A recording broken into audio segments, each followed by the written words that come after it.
Well, first of all, so you're obviously a Jets guy. What was your thoughts on last night's game with the Jets winning 24-3 over the Patriots? Because there were a lot of things I talked about with Aaron Rodgers.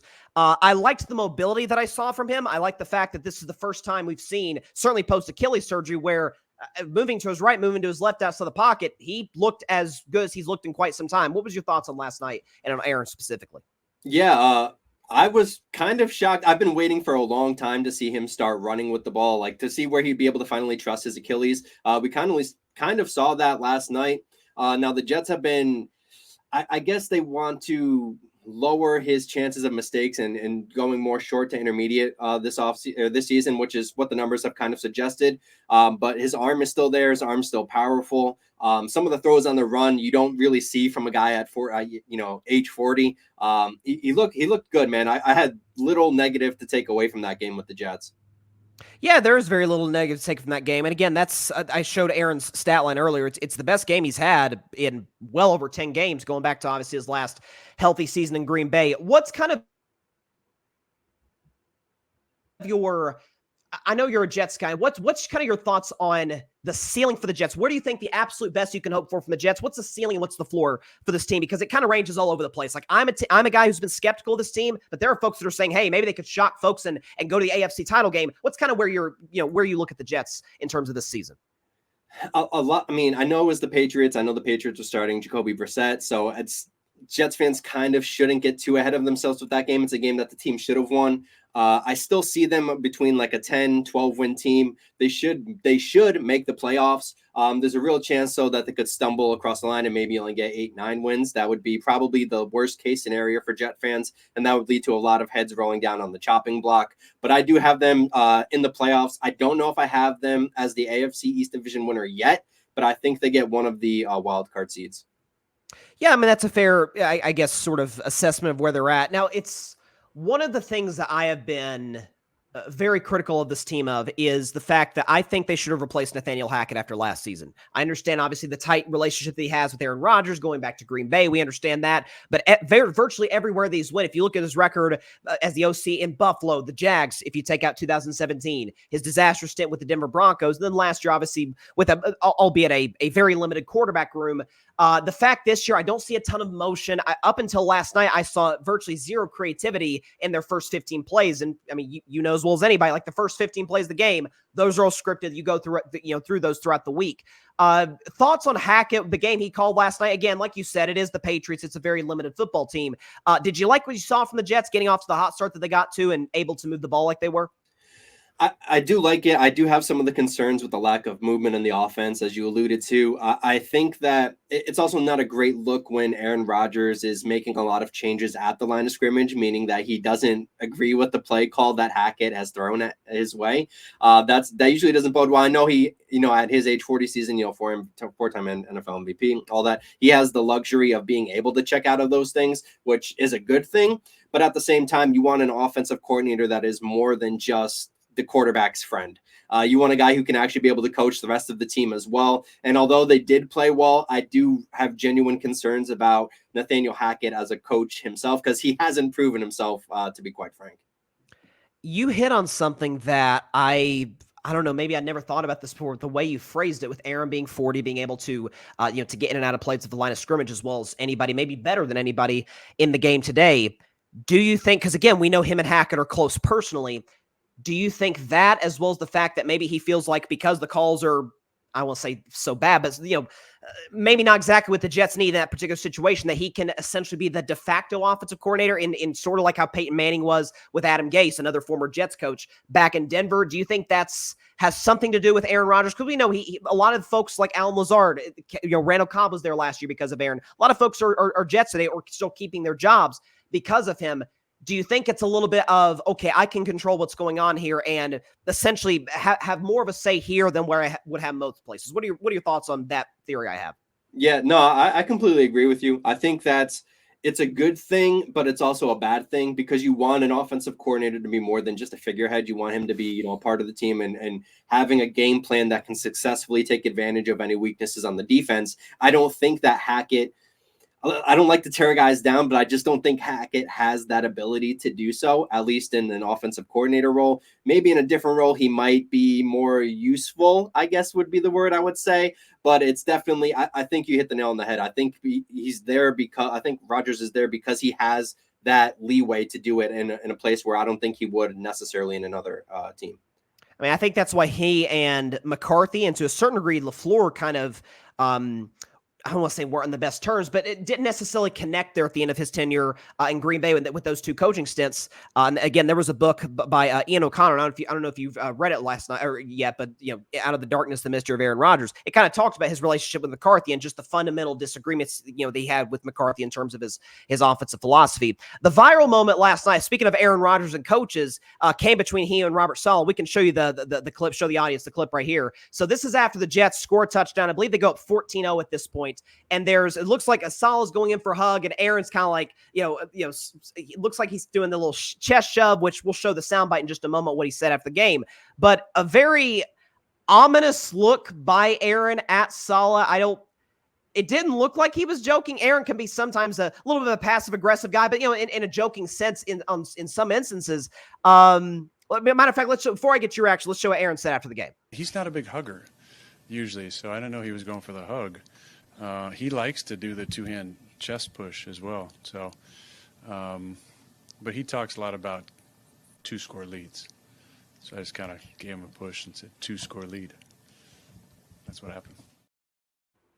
So if you read his lips, it looks like he said two-score lead or something like that. I'm not sure what was going on. Your takeaway on that, are folks making too much of that? Because that to me feels like a little bit of a, it didn't bother me, by the way, but Aaron's saying, hey, it's the Patriots. It's early in the game. Let's slower roll a little bit. What was your takeaway on that thing that's got everybody up in arms?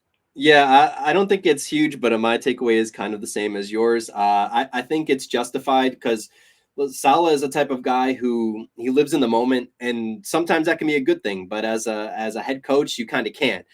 He has a tendency to get way overhyped way too early in a game. He's known to make some costly mistakes, whether it's with game management or otherwise. So I think it was more of Rodgers just kind of keeping him in check, that there's still a lot of game left to play. I think that happened in like the second quarter, first quarter, perhaps. It was still very early in the game. So I think it was justified. Do I think it was a huge ordeal that social media has kind of made it out to play? No, I don't. Yeah, and I think it's, there's a funny saying, everything is something, nothing is everything, right? Like, I don't think it means it's the end of the world. They won a divisional game in blowout fashion on a short week. So, sky's not exactly falling right now for the Jets with a 2-1 record with that little interaction. Listen, the fact that Aaron was very, kind of jokey about it after the game, I think does me. And Saleh was kind of the same way. It was a little bit of an awkward moment, more so by Saleh than with Aaron. He's used to these sort of interactions, but I did think it was at the very least notable. And you wonder if, again, sort of the connection with Aaron and a Hackett, which goes back years, going back to Green Bay, if that's something, his ability to, for lack of a better term, kind of control Hackett, if that doesn't sort of apply with him and Saleh, whatever the case may be. Now, a big reason folks were optimistic about the Jets this year and last year prior to Aaron tearing the Achilles was the defense. Now, the first two games, they were one of the worst teams in football in terms of stopping the run. Last night, New England, which the Patriots didn't do much of anything offensively, but New England, 15 carries for 78 yards. Again, they were playing from behind for most of the game, and their O-line was terrible. But thoughts on the Jets defense? Because again, they've been dealing with some injuries. CJ Mosley didn't play last night. Jermaine Johnson dealing with injuries. Thoughts on the Jets defense? Do you think this is the first three games are a sign that they may be taking a step back, or this is just a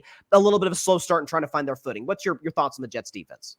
I think it's a little bit of both.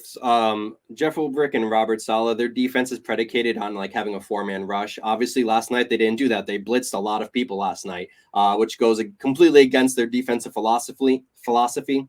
I think that was planned, though, just given the way that the defense has performed thus far. CJ Mosley was out. They had some guys nicked up on the back end. So I think that was more of a game plan kind of thing. I think we might see something similar against Denver this week.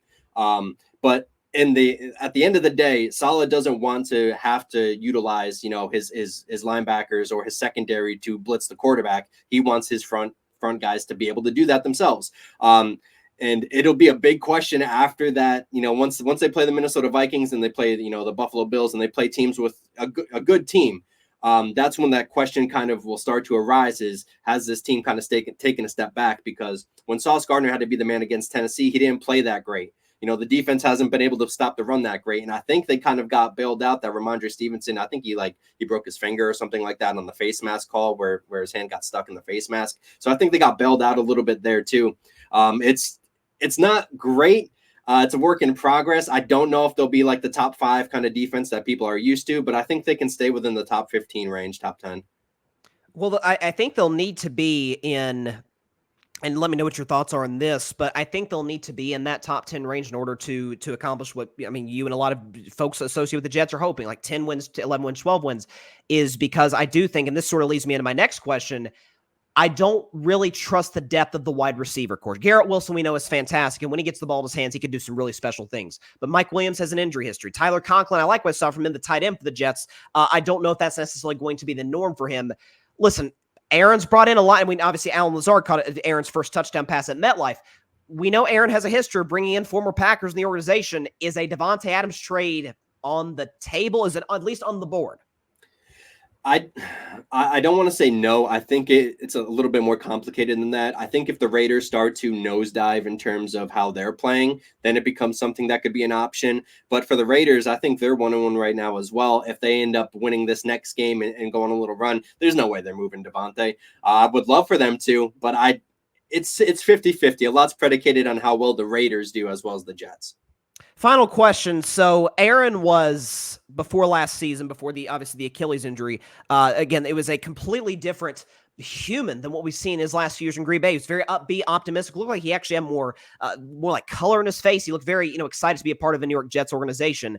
And he talked about extensively, he was pretty adamant. He took the Green Bay thing year to year, and he was 90% of retirement, all of that.